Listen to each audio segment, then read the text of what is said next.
seated. Good morning, Council.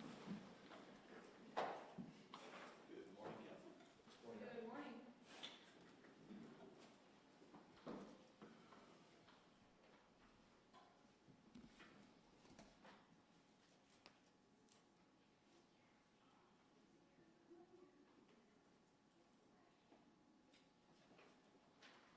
All right, we are here in the state of Florida versus Garard and Johnson.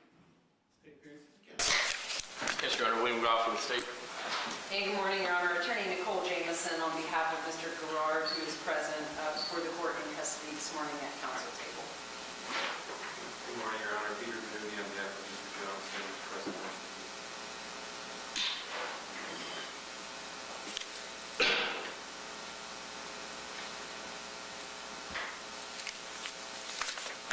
Let's see. Counsel, what would you all like to take up first today? I think the only thing that we have to address, other than this being a pretrial, in addition, is I believe Mr. Garard has a motion to sever, but I know through prior court dates we've had discussions of it, and I believe, I'll say it's the state's position that I think officially with severance, with being two juries, would be the appropriate based on the statements that Mr. Johnson makes about Mr. Garard in his own interviews. So I think the real argument with all the parties is whether or not both defendants should be tried at the same time with two different jurors. I believe, I want to speak for Ms. Jameson. Ms. Jameson would like her case tried without Mr. Johnson. And I don't know officially Mr. Benudi's stance on that. The state is asking that both be tried together with two juries the same week, same court. So we have both defendants formally joined, obviously. Ms. Jameson, is it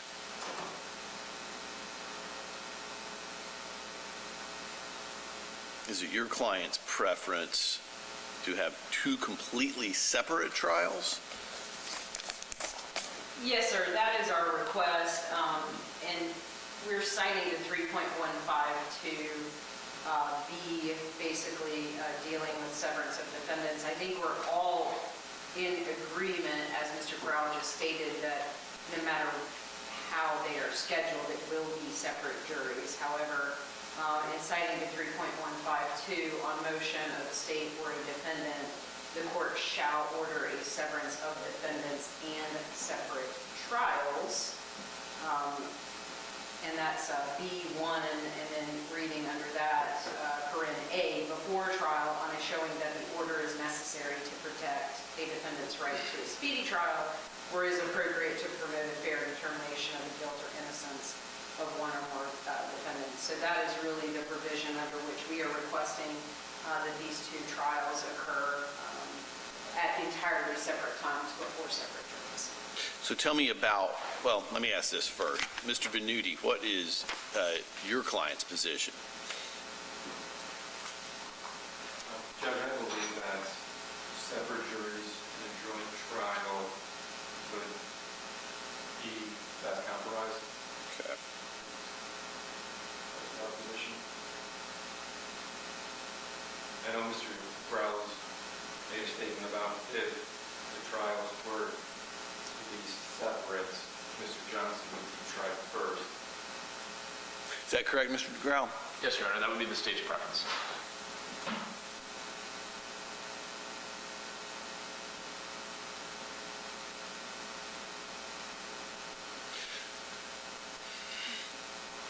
Mr. Grau, tell me about the kinds of evidence that you think you might present that would be inappropriate for, assuming we did two juries, for one jury to hear versus another.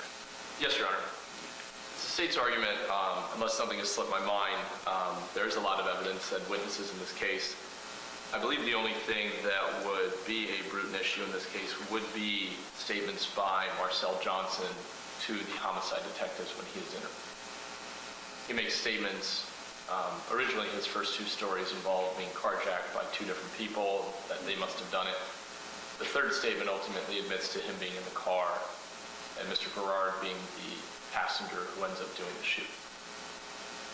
So is that all, are all those statements made during one custodial interview? They're made during 2, I believe, custodial interviews, but they're made with it would be the same detective that would be testifying.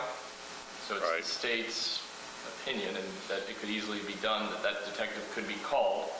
At the point when we get into that, Mr. Garard's jury could be excused. We could continue on with Mr. Johnson's interviews, and then when we're done, we can bring Mr. Garard's jury back in. Other than that, I believe all the other evidence would be relevant in both cases. In fact, some of the state's arguments that I'll get into in a second, when it gets down to it, is that, even in Mr. Johnson's case, things that would be kind of unique to Mr. Garard's case would be relevant in coming in. In other words, Mr. Garard's fingerprint is found in Mr. Johnson's car. That would still be relevant to Mr. Johnson's case to corroborate his story, the third story of Mr. Garard being in. So I think all of the physical evidence, the surveillance of the car, the casings that are found, in Mr. Garard's case, showing that Mr. Johnson's grandmother, it's her car that Mr. Johnson was driving, that there's social media posts of Mr. Johnson with a similar firearm, there's social media posts of Mr. Garard with a similar firearm. I think all of that, the state would argue, would be relevant. I know we haven't said it yet, Ms. Jamison has a motion limited to keep out some of the YouTube videos that we found of Mr. Garard, but if there's anything that wouldn't be relevant, it could easily be kept out and Mr. Garard's jury could be excused. But for right now, I think the only clear cut is Mr. Johnson's statements to detectives. So in essence, yes, we might have to have 2 different openings and 2 different closings. Just if the state is going to talk about those statements, or Mr. Johnson's counsel is going to talk about those statements in opening or closing, so that might be a little bit longer. Crosses might take a little longer, jury selection might be a little longer, but I think the only thing evidentiary-wise is going to be Mr. Johnson's statements. Okay. Ms. Jamison, I'm assuming you agree that Mr. Johnson's interview should not be admissible against Mr. Garard? Yes, Your Honor, absolutely. He gives really what comes to be about 6 different versions of events over the course of multiple custodial interrogations. Well, I was going to have a different question for you. I just wanted to clarify the record that you and the state agree on that point. Yes, sir. Is there other evidence that you know of right now, other than Mr. Johnson's custodial interviews, that you think should not be admitted in the trial of Mr. Garard's case? Yes, sir. There are a number of evidentiary challenges, I think, created by having the trial conducted at the same time. In addition to Mr. Johnson's custodial interrogation, he also posts a recorded video on some social media platform. I think it's a live, an Instagram live or a Facebook live that law enforcement was able to screen capture and record, during which he's basically, the government's position is that he's discussing the shooting, essentially taking credit for it, bragging about it. There's a comment to the effect of no points for innocence, which the government's going to suggest is a reference to the young man who ultimately ended up being a tragic innocent victim of this act of violence. So there's that. There are social media posts of Mr. Johnson in possession of what law enforcement, I think, can establish to be a firearm that is consistent with that of the murder weapon in this case. Mr. Corral referred to something similar on Mr. Garard's phone, and in fact, what is taken from Mr. Garard's phone is simply a screenshot or some kind of similar photograph. He's not depicted in that picture, so it's not him in possession of a gun. It is just simply a photograph of the gun. And in fact, the defense's position is that we can establish it was Mr. Johnson who took that picture based on some other things that are in the background of the photo. So the same evidence doesn't apply to Mr. Garard. There is nothing showing him to be in possession of that firearm. With respect to Mr. Johnson, Marcel Johnson, his brother, Kobe Johnson, is a listed state witness in this case. Kobe Johnson purchased, and the state of Florida can prove that Kobe Johnson purchased a firearm that's consistent with the murder weapon. and made some statements during depositions to the effect of that he no longer had possession of that weapon after he went to jail. He believed that his brother had taken some of his firearms, potentially including that one. In addition to the social media posts of Mr. Johnson in possession of the murder weapon, the entire motive for this murder is Mr. Johnson's. And what I mean by that is that there is a long history that we would potentially be going into to explain that it's his motive and his history with the alleged victim, not Mr. Garard's. There's a long history of prior acts of violence between Marcel Johnson and the adult driver victim of the shooting who survived. He's a gentleman named Jalen Burrows. Jalen Burrows has a brother heavily involved in what I think JSO would agree is gang activities, documented gang activities in Jacksonville, Florida. That brother's name is Marquise Holloway. Mr. Johnson and Marquise Holloway have a long history dating back as early as perhaps 2019 of shooting back and forth at each other. In fact, Mr. Johnson was shot by who we believe to be Marquise Holloway in a barbershop shooting in 2019. It was investigated by law enforcement. There were no arrests, and we believe that to be the triggering instances of acts of violence not related to Mr. Garard. There's no evidence he's involved in any of those whatsoever. We've deposed every gang detective associated with these two groups, and nobody implicates him as being involved in any of that. Marcel Johnson is, however, believed to be involved in those, and we think we can prove that.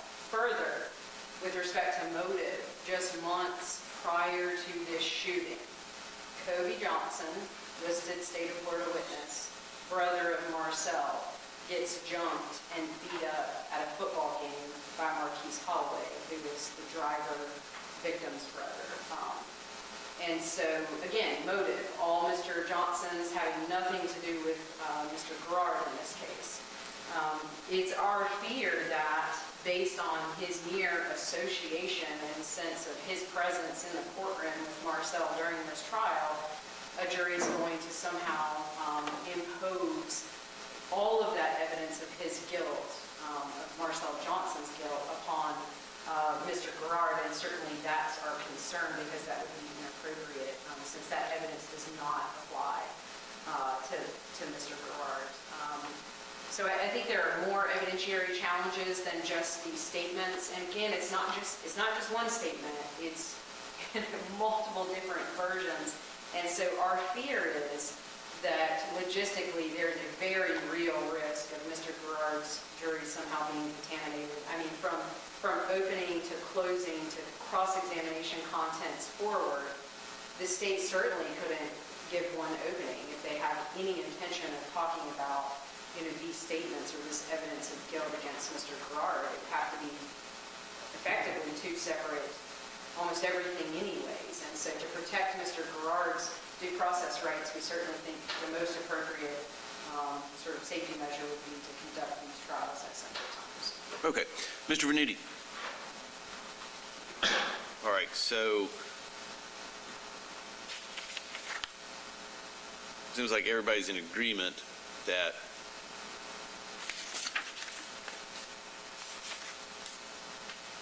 if the two defendants are tried at the same time,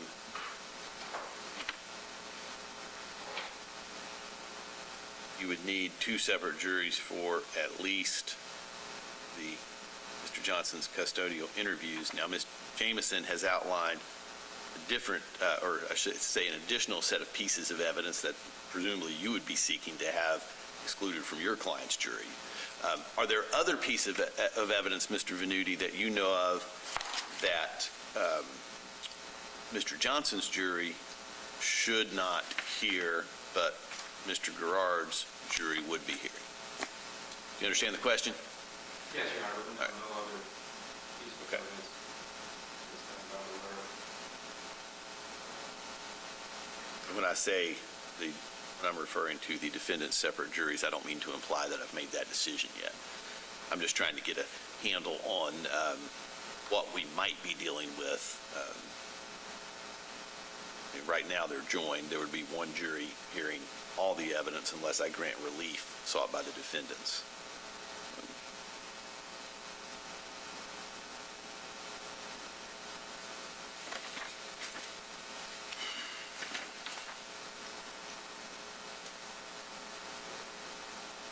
Mr. Grau, let me hear from the state about the items of evidence Ms. Jamison identified. Yes, Your Honor, thank you.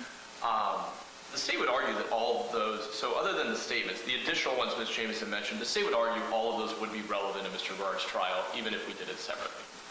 I understand things may be prejudicial, but ultimately the state's argument is going to be that Mr. Garard was in the passenger seat of Mr. Johnson's car when the shooting occurred. There's a fingerprint in the vehicle. There's other circumstantial evidence that we have. But basically our argument is putting him in the vehicle. The state also has to prove that that vehicle did the shooting. I can't get Mr. Johnson's statements in, so the state still has the obligation of showing that that vehicle did the shooting, and Mr. Johnson was the driver of that vehicle. So therefore, going into the vehicle owned by his grandmother, I need to show that the two of them would be in the vehicle together.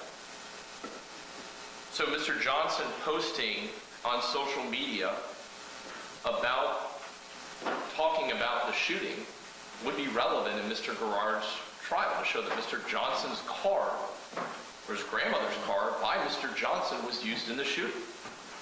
The social media post of Mr. Johnson in possession of this Estava-style rifle that we believe is the suspect firearm in this case would be relevant to show that he is the one linked to the shooting. Him and Mr. Garard are friends. There are different social media posts. In fact, 3 of the YouTube videos that the state is seeking to introduce at trial, 2 of them involve Mr. Garard and all of them involve Mr. Garard and Mr. Johnson together. It's basically rap videos. And in 2 of them, Mr. Garard has a firearm in his hands waving around, along with Mr. Johnson having a firearm waving around in their rap video. So the state needs to prove that the 2 of them hang out, the 2 of them are friends together, and that the question would be, why would Mr. Garard do something like this when all of the beef, if you will, all the history is with Mr. Johnson and this rival gang? Why would he be the shooter in that case? Because they're friends. They're that close. They do rap videos with firearms together. Of course he's going to do a nice favor for his friend in regards to getting back and doing retaliation. So social media posts of Mr. Johnson with the gun, Kobe Johnson, being Mr. Johnson's brother, saying he bought the gun and it disappears, is proof to go that Marcel had the gun in that car, and that Mr. Garard was in that car. So setting up the whole thing of that vehicle was used, that gun was used, and Marcel's involvement would be relevant in Mr. Garard's case. Or else I don't know how I set up a link of what puts, it's additional circumstantial evidence of putting Mr. Garard with Mr. Johnson that day. So if the defendants were to be tried separately, you would still be trying to get this evidence in that Ms. Jamison identified in both trials? Correct. Okay. Now, obviously, it sounds like you'd be objecting to it. Yes, sir, especially with respect to Marcel Johnson's live video on social media. I mean, that's a statement of... Okay, well, I understand your objection. It's hearsay. I mean, that wouldn't be admissible in Mr. Garard's... We're not dealing with admissibility right now. Yes, sir. So what we're dealing with, I have, 2 issues, is whether... If we're impaneling 2 juries to hear evidence at the same time, that is an issue of judicial economy. So the only reason that is ever done is for judicial economy. So I have to identify what the disputes are to even begin to figure out whether or not the risks associated of having someone's jury hear evidence they shouldn't have are outweighed by the judicial economy consideration. So I've got to identify what the universe of disputed evidence is, and how many times we might be bringing the juries in and out, those kinds of things. Go ahead. Thank you, Judge, and I apologize for interrupting, but there is one more factor. It's certainly not the sole dispositive factor, but I do think it's relevant and important for the court's consideration, which is simply this: the evidence against Marcel Johnson with respect to his involvement in this case is overwhelming. And I don't know that anyone can dispute that. He gave multiple statements. He certainly admits to his involvement. The motive is his. The vehicle is his family's. The murder weapon is his family's, etc. The evidence against Mr. Garard is very de minimis in this case. It is the existence of a fingerprint, which certainly cannot be time or date stamped. Now, I understand the state intends to explore his statement to law enforcement about that print. But that being said, everything else with respect to his involvement is so minimal.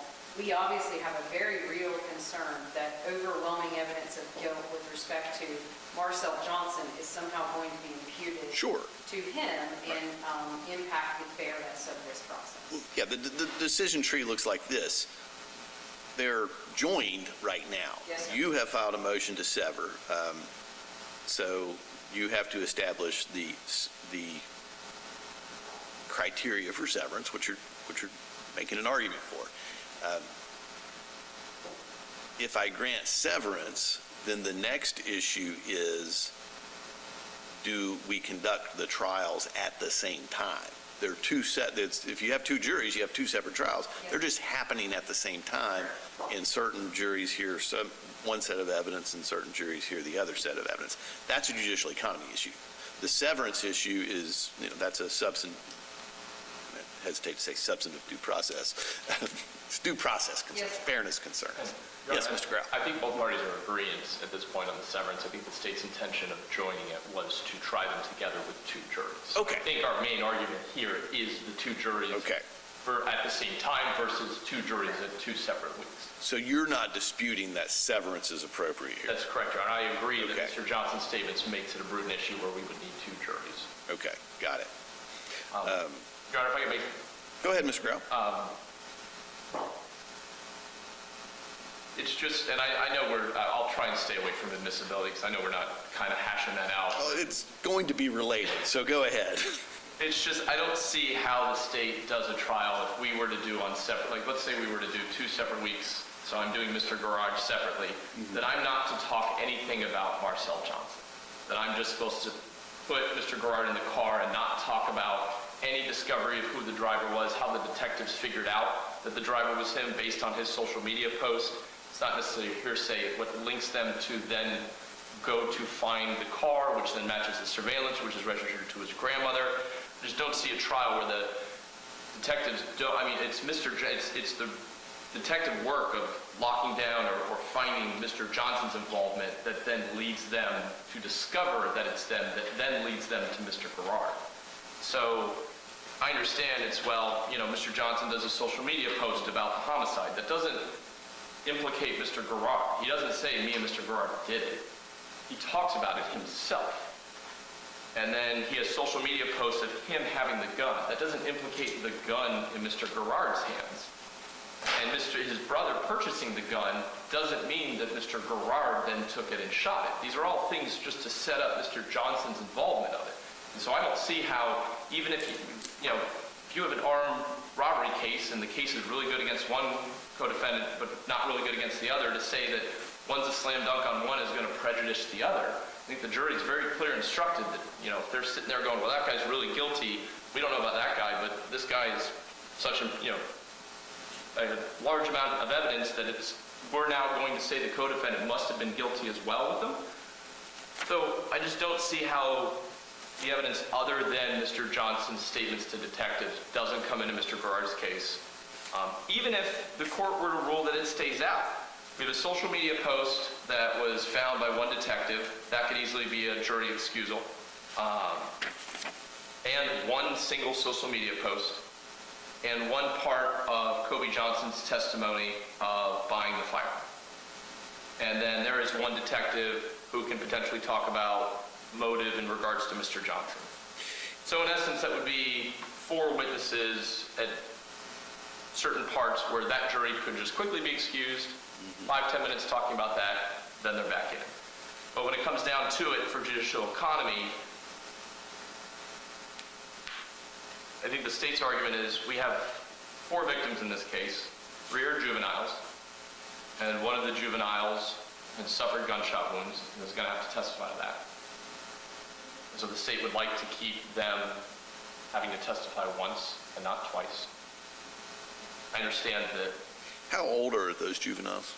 They were 11, 13, and 14, I believe, at the time of the incident. Okay. They would be 13, 15 and 16, or 13, 16, and 17. Mhm.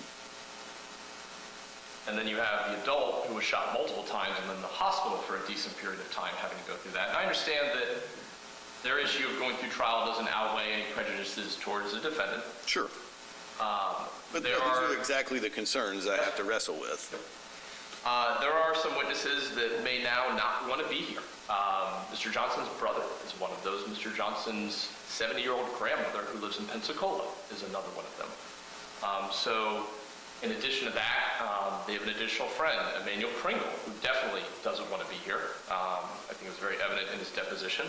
So getting those witnesses in 2 different times, and I understand they can be under subpoena, and the state's struggle to get witnesses isn't necessarily a huge factor. There are FDLE experts. I understand they can come multiple times, but they'll be testifying. There's a medical examiner. I believe both parties, we were kind of, when we were getting down to trial, would potentially stipulate to the casings and the DNA. But if that did break down, the state would have an expert from Pennsylvania, I believe, that would have to come down twice. There's an agent from the FBI CAS program that would testify twice. There's civilian witnesses that were there at the scene that heard the gunshots that would potentially testify. So understandably with the Bruton case, that's easily solved by having a jury leave. The Hernandez case that's cited actually goes to collateral crimes against a co-defendant. I don't think really is applicable here. I think in reality, yes, we may have to have a little bit longer jury selection. There might be and I haven't locked this down, if I don't necessarily mention Mr. Johnson's statements in opening, there actually could be one opening, but at least from the state, and then just have an opening to each individual jurors. But yes, openings might take a little longer, crosses might take a little longer, closings might take a little longer. There might be 4 or 5 times we might have to excuse Mr. Garard's jury. But I think that saves a lot more time than doing 2 of these in 2 separate ones. So that would be- Let's see, Mr. Kobe Johnson's statements, what format would you anticipate those being introduced into evidence? In other words, is there video of that? Would he just be examined about what he said? He would just be examined, and he would be necessary in Mr. Garard's trial to be called as a witness anyways, because one of the statements he testifies to is the one that Mr. Garard states. So he would need to be called at Mr. Garard's trial anyways. Okay. Tell me who the state contends the vehicle belonged to? That was not the victim vehicle, but the vehicle that the shooter was in. Mr. Johnson's grandmother. Okay.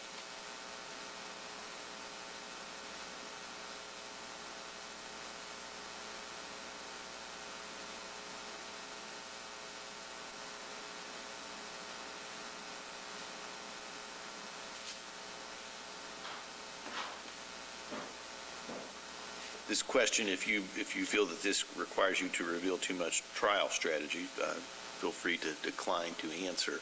But at this point in time, is the state intending to prove or to try to prove that one defendant versus the other was the shooter? Or are you working on just a pure principle theory? In all fairness, my traverse basically gave away any trial. Okay. I don't recall what it said. Yes. So. It's the state's argument that Mr. Garard is the shooter and that Mr. Johnson was the driver. Okay.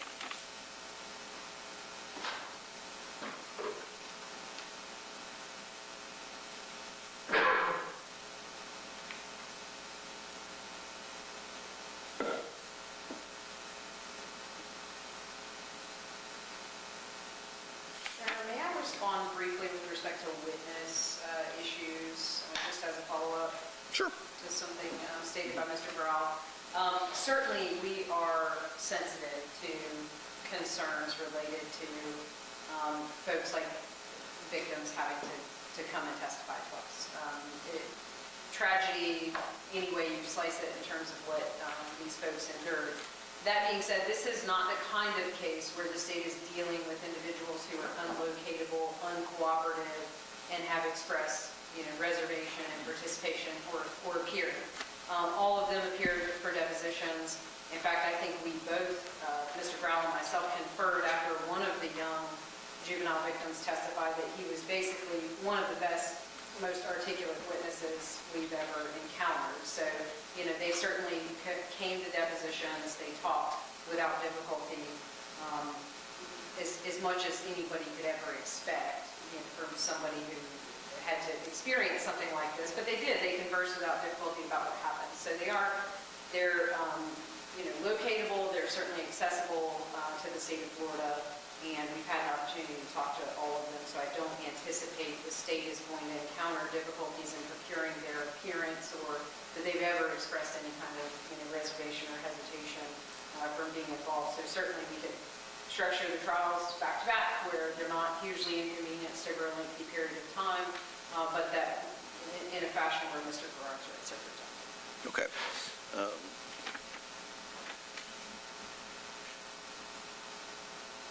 I'm inclined to look at social media posts at issue as well as the custodial interview at issue. I think that might be helpful for me, unless... Your Honor, we can provide those. Well, the interview, you're... Yeah, I was going to save you some time. That's not at issue. Okay. So, but Mr. Grau, if I understand things correctly, Mr. Johnson's social media posts and videos, you would be seeking to introduce introduced into Mr. Garard's trial, regardless of what that trial looks like or when it's conducted. Correct. So if part of the court's decision would potentially be if it's just the statements versus if it's kind of everything, we can kind of do a little motion in limine now on Mr. Garard's. We can provide the court with the additional ones that Ms. Jamison stated, and the court can review.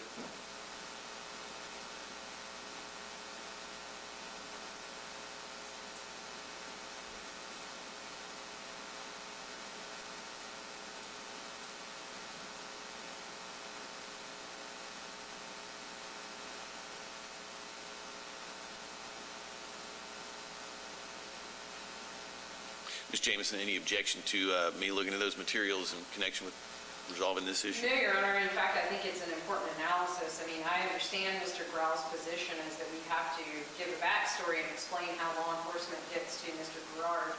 Right. They can certainly do that. They can say, we found a social media post, this is how we began our investigation. But our position is Marcel Johnson's live social media recorded statements basically admitting involvement in this should absolutely not be admissible against Mr. Garard. I mean, it's a hearsay statement, Okay. first and foremost. Well, it sounds like I'd be looking at it pre-trial anyway. I Okay.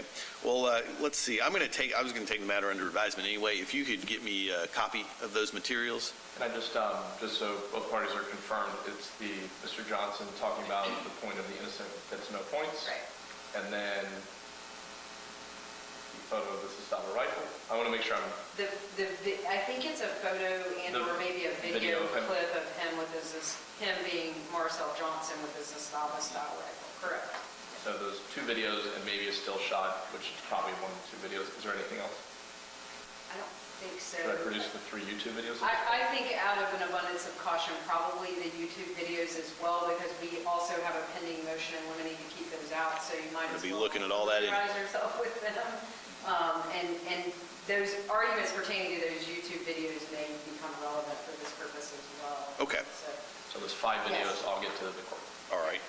Let's see. Mr. Venuti, do you wish to be heard on anything that hasn't been addressed already? No, Your Honor, not regarding the statutes. Okay, very good.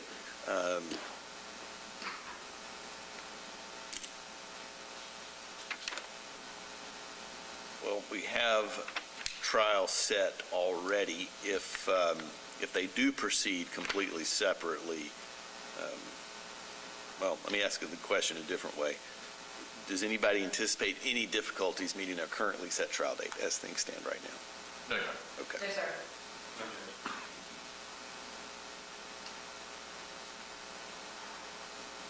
All right, let's just turn to ordinary pretrial matters.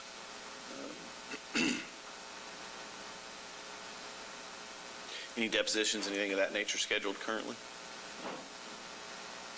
I don't think we have anything set. I think there's a couple stragglers that you can set at any point. But There are, Judge, we were getting close to wrapping up in anticipation of the January trial date, and I think the only folks who remain are individuals who failed to appear in their January schedule. off the top of my head is the grandmother, Elizabeth Franklin, as well as there was a civilian scene witness named Jacob Olds who also failed to appear.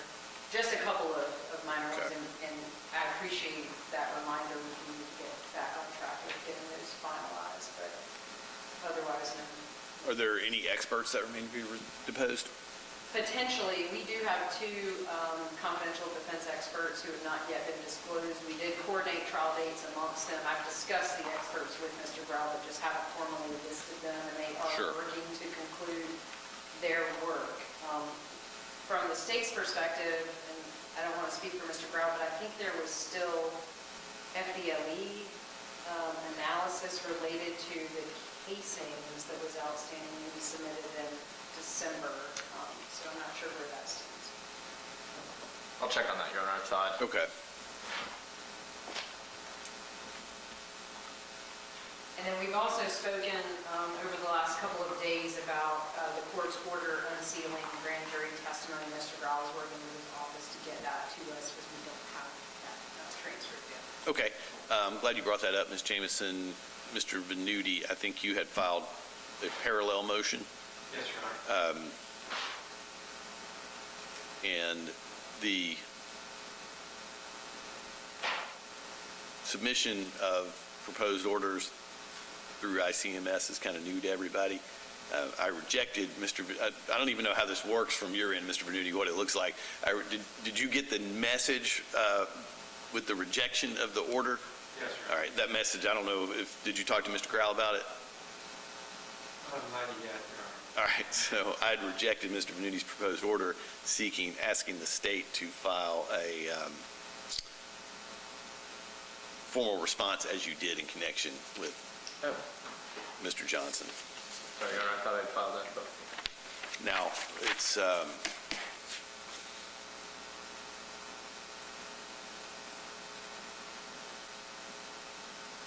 let me think about that for a minute.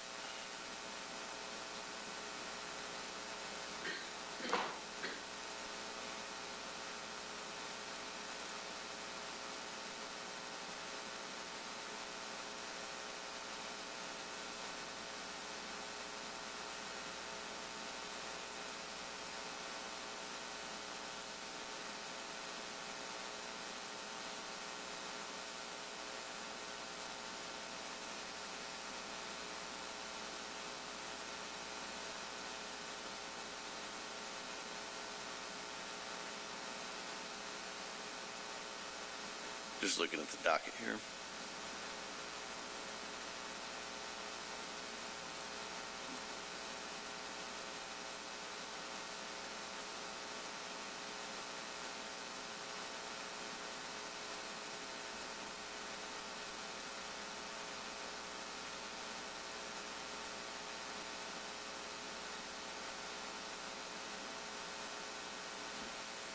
Mr. Venuti, Yes, Your Honor. why don't you just resubmit that proposed order?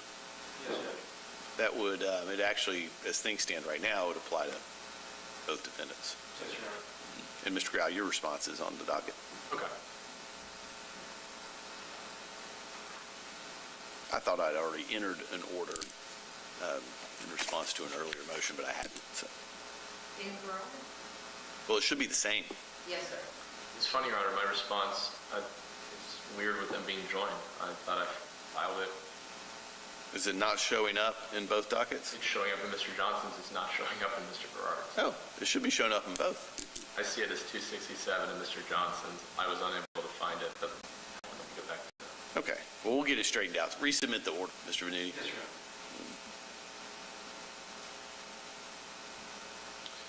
All right, and as to a pass date, when do you all think you might be able to get your next round of deposition scheduled by? You want to come back maybe mid or late March? I think that's appropriate. Okay, how about March 13th? I think let me just.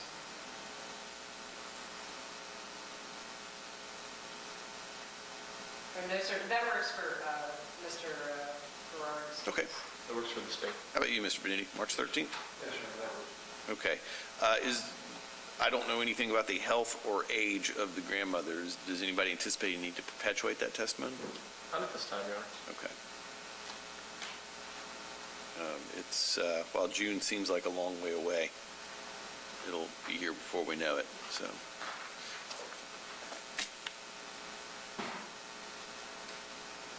All right, anything else we can address today? Okay, I will take a look at those evidentiary materials. I'll get you to order out very shortly thereafter. Yes, sir, thank you. All right, thank you.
All right, what are we at? 2 o'clock?